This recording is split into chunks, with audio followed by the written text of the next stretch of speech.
Good morning, students. In today's class, I am going to solve few more problems from exercise 7a. Today's first problems I am going to solve question number 13. Alright. Now what is given in question number 13? The cost of a scooter depreciate every year by 15%. एक चीज ध्यान में रखना, what do you mean by depreciate? Depreciate मतलब घटना. So the cost is reducing. By how much? Every year by 15% of its value. Value of what? Value of the scooter. At the beginning of the year. So every year in the beginning only, the 15% of the cost will depreciate. If the present cost of a scooter is 8,000, find the cost of it after 1 year and cost after 2 years. Very easy. What is the present cost? Already here. The present cost of the scooter is 8,000. And they said every year, एक साल में 15% इसका value घटता है. So cost depreciate every year is 15%. हर साल 15%. So first part, cost depreciate in the first year or after the first year, whatsoever might be. एक साल के बाद कितना cost हो जाएगा? Now the cost is 8,000. First year is depreciate by 15%. So what is the depreciation? Depreciation घटना 15% of the original cost. It is 1,200 is depreciates. Now the cost depreciate by 1,200. So what will be the price at the end of first year? Beginning में था बेटा 8,000.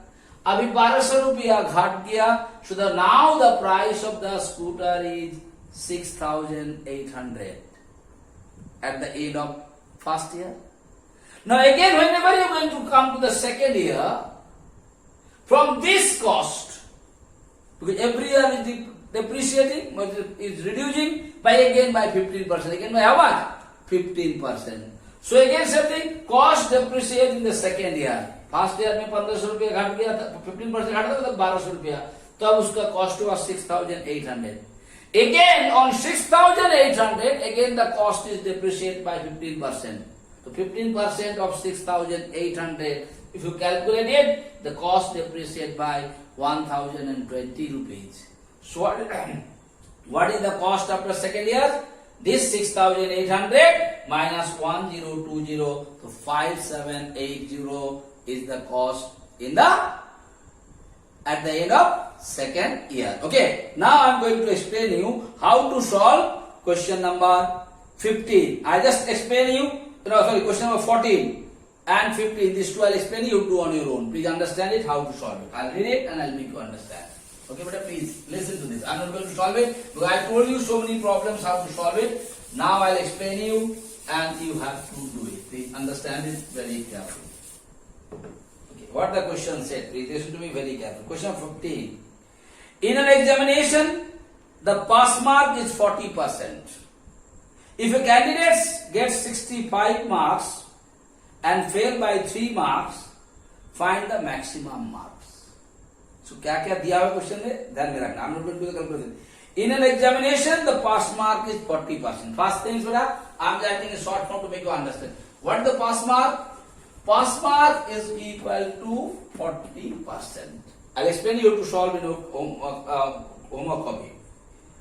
Okay. If a candidate gets 65 marks, so how many marks the candidate got? The marks obtained by the candidate, I'm writing in the short form, marks obtained by the candidate equal to how much beta? 65 marks. Marks obtained by the candidate is equal to 65 marks. And he fails by how many? Fails by how many marks? Fails by 3 marks. Understand it. So he fails by 3 marks. Now if I ask you a question, you got 37 marks in your examination and you fail by 3 marks. What is the pass mark? Once more, you got 37 marks in your examination and you fail by 3 marks. So what is your pass mark? Pass mark will be the marks what you obtain, 37. And you fail by how many marks? 3 marks. If you add it, so 37 plus 3, so the pass mark of the examination is 40 or not. Same way here, you got 65 marks and you failed by 3 marks. So what is your pass mark? If I write in the short form, pass mark is equal to 65 plus 3 equal to 68 marks. Is the pass mark or not? Yes or no? Definitely your answer will be yes. Once more, 40% is the pass mark. That's different issue. You got 65 marks and you fail by 3 marks. So what is your pass mark? जितना तुमको मिला था plus जितना marks का लिए fail किया. I just now given the easiest example. This our school 40 is the pass mark. You got 37 marks and you fail for 3 marks. So what is the pass mark? जो marks मिला plus जितना marks का तुम fail किया दोनों को add करने से that will become the pass mark or not? Here also you got the pass mark. What is the pass mark? 68. Now let's see what the question says. Find the maximum marks of the examination. You have to find out the total marks of the exam. I don't know the total marks. Now this 68, this is the pass mark. This 68 definitely is the 40% because your pass mark is 40%. 40% of what? 40% of the total marks of the examination or not. Alright? So you don't know the total marks of the, so you write a total marks of the examination be equal to X. What is the total marks of the examination? I don't know, I have taken it X. What am I not? What is the pass percentage? 40%. So according to question beta, this 40% of X equal to your pass mark or not? Because the question said pass percentage is 40%. 40% कोई exam में तुमको score करने के लिए total marks का तुमको कितना marks लाना चाहिए? 68. So the total marks is X. So 40% of the total marks equal to 68 or not. How to calculate it? Remove the percentage. 40x by 100 equal to 68. So what will do here? Cross multiplication. 40x equal to 68 into 100. Now if you calculate it, beta, x equal to 68 into 100 by 40. So if you calculate it, alright, it will come 17. Okay, so what is the total marks of the exam? 170. What is the total marks of the exam? The total marks of the exam equal to 170. Alright, so what the question told you? The question said, find the maximum marks of the examination. The total marks means the maximum marks. So like that you write all the statement clearly. You write the pass marks of the exam, pass percentage equal to 40%. Marks obtained by the candidate equal to 65. Fails by how many marks? 3 marks. Therefore, the pass mark equal to this marks. Total marks is not known to us of the exam. X. So 40% of X equal to 68 and then you calculate it. Will you be able to get it or not? So you have to write it with proper statement. Alright. Now I am going to show you one more problems in today's class. Now question number 16. What is given in this question? In the question given that there is a objective type examination has been conducted and in that examination total number of questions were given 150 questions were there, objective questions, and 2 candidates were there for that particular examination. One fellow's name was John and second fellow's name was Mohan. Now both of them given this examination, John made 80% correct answer and Mohan made 64% correct answers.